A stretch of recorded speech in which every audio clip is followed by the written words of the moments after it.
ومحمد بهديه نتعبد يا ربي صل عليه الطير ناح وغرد. Bismillahirrahmanirrahim. Assalamualaikum warahmatullahi wabarakatuh. Perkenalkan, nama saya Gilang Maulana Purba, NIM 0104212157, Prodi Manajemen Dakwah, Fakultas Dakwah dan Komunikasi. Pemaparan video ini dibuat untuk memenuhi tugas UAS mata kuliah Praktikum Haji dan Umroh, yang mana di sini saya akan menjelaskan tentang tahapan pelaksanaan ibadah haji dan umroh mulai dari rumah sampai ke tanah air kembali.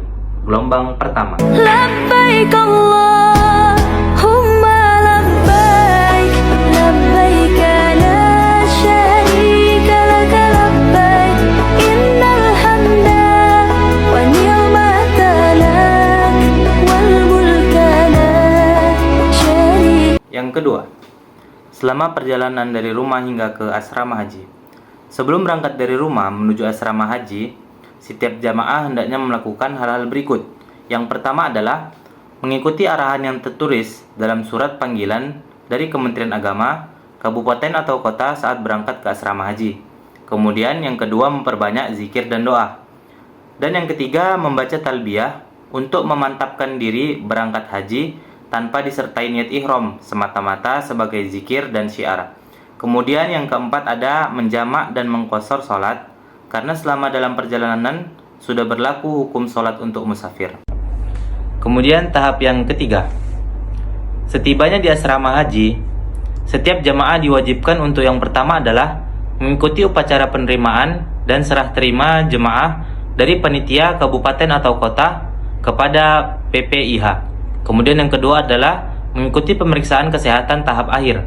Dan yang ketiga adalah menempati akomodasi yang telah disediakan dan hanya menerima konsumsi yang disediakan panitia penyelenggara haji selama di asrama haji. Kemudian ada pun beberapa peraturan yang hendak dilakukan ketika berada di asrama haji. Di antaranya yang pertama adalah menempati kamar yang telah disediakan. Kemudian mengkonsumsi catering yang telah disediakan oleh PPIH. Kemudian yang ketiga ada mengikuti pendalaman manasik haji. Dan yang keempat, menerima paspor, visa gelang, identitas, dan living cost. Kemudian selanjutnya ada menjaga ketertiban dan kebersihan dan memiliki sifat toleran kepada para jamaah yang lainnya. Selanjutnya adalah tahapan yang keempat. Setelah melakukan beberapa kegiatan di dalam asrama haji, selanjutnya adalah berangkat menuju bandara. Saat berangkat menuju bandara, setiap jamaah hendaknya melakukan hal berikut. Yang pertama adalah menaiki bus dengan tertib dan teratur sesuai dengan regu dan rombongan. Kemudian yang kedua, memperhatikan tas tentengan dan tas paspor agar tidak sampai tertinggal. Kemudian yang ketiga ada membaca doa atau mengaminkan doa pembimbing ibadah menuju bandara saat berangkat. Kemudian tahapan yang kelima. Tahapan kelima yaitu gelombang 1 di Bandara Amir Muhammad bin Abdul Aziz atau AMA di Madinah. Saat tiba di Bandara Amir Muhammad bin Abdul Aziz, Madinah, jemaah haji gelombang 1 dianjurkan untuk yang pertama adalah mengantri turun dari pesawat dengan tertib. Kemudian yang kedua, memastikan tas tentengan dan paspor selalu berada dalam genggaman dan sedangkan koper besar diterima oleh jemaah di hotel. Kemudian yang ketiga, jemaah menuju ruang pemeriksaan imigrasi dengan tertib sambil tetap memperhatikan arahan ketua kloter, ketua rombongan atau ketua regu. Kemudian yang keempat itu mengikuti petunjuk petugas imigrasi Arab Saudi dengan patuh sambil mengantri dengan sabar dan teratur di loket pemeriksaan imigrasi dengan tetap menggenggam paspor masing-masing. Meski sidik jari dan pengambilan foto tidak dilakukan karena keduanya sudah dilakukan di Indonesia berkat sistem fast track. Kemudian yang kelima itu ada menitipkan tas tentengan, tas paspor, uang dan barang berharga lainnya kepada saudara atau teman yang dikenal dan dipercaya. Jika selama menunggu keluar bandara, jemaah hendak ke kamar mandi untuk buang air kecil atau buang air besar dan wudhu. Baik, selanjutnya setelah sampai di hotel, maka tahapan selanjutnya adalah tahapan pelaksanaan ibadah haji. Yang mana yang pertama adalah tahap pertama dalam pelaksanaan ibadah haji adalah ihram. Yang mana ihram adalah niat memasuki ibadah haji yang dimulai dari mikot, yaitu tempat yang telah ditentukan untuk memulai ihram, yang mana tempat mikot bagi gelombang 1 yaitu Bir Ali. Berikut adalah tahapan pelaksanaan ihram.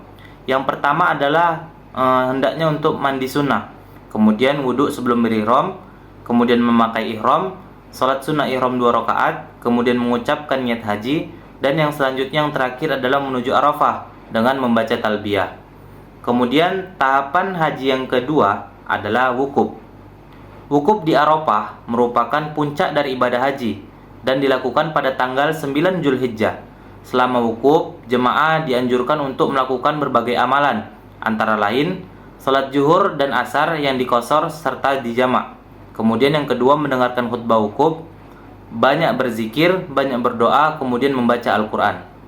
Kemudian tahapan haji yang ketiga adalah mabit di Musdalifah. Setelah wukuf di Arafah, jemaah bergerak menuju Musdalifah untuk mabit, yaitu bermalam di sana. Di Musdalifah, jemaah dianjurkan untuk mengumpulkan batu kerikil sebanyak 70 butir yang akan digunakan untuk melontar jumroh di Mina. Mabit di Musdalifah dilakukan hingga menjelang subuh. Pada malam tersebut, jemaah dianjurkan untuk beristirahat sejenak dan terus memperbanyak zikir serta berdoa dan melaksanakan sholat maghrib dan isya secara jamaah qasar. Kemudian tahapan haji yang keempat adalah melontar jumrah Aqabah. Pada tanggal 10 Zulhijjah, jemaah bergerak menuju Mina untuk melontar jumrah Aqabah, yaitu salah satu dari 3 jamroh atau tiang batu yang ada di Mina. Kemudian tahap yang selanjutnya adalah tahap kelima, yaitu tahallul awal.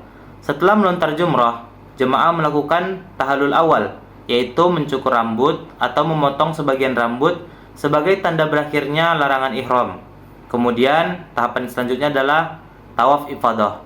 Setelah itu jemaah kembali ke Mekah untuk melaksanakan tawaf ifadah. Tawaf ifadah dilakukan pada tanggal 10 Zulhijjah setelah proses melontar jumrah dan tahallul awal.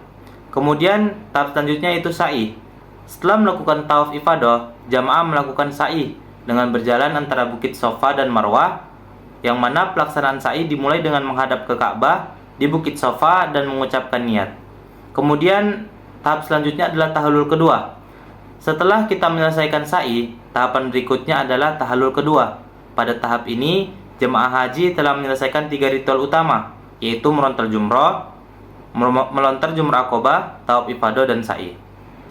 Kemudian tahapan haji selanjutnya yaitu mabit di Mina.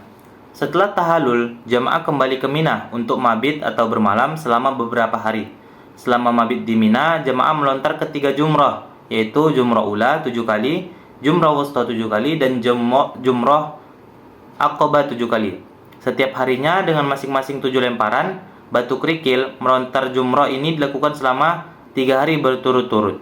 Kemudian tahapan haji yang terakhir adalah tawaf wada, yang mana tahap terakhir dari ibadah haji yaitu tawaf wada, yang mana merupakan tawaf perpisahan yang dilakukan di Masjidil Haram sebelum jemaah meninggalkan Mekah. Tawaf wada dilakukan dengan mengelilingi Ka'bah sebanyak 7 kali sebagai tanda perpisahan dan salam ke Baitullah. Kemudian pemaparan saya yang terakhir adalah alur pemulangan jamaah haji, yang mana adapun beberapa alur. Yang pertama adalah pengecekan barang bawaan.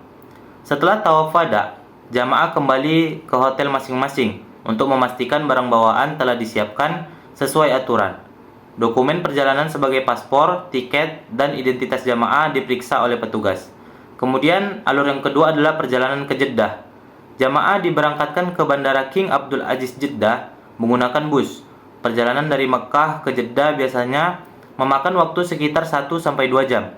Kemudian yang ketiga itu proses di Bandara King Abdul Aziz Jeddah. Kedatangan di bandara, setibanya di terminal khusus haji, jamaah diarahkan oleh petugas untuk memasuki ruang tunggu sesuai jadwal penerbangan.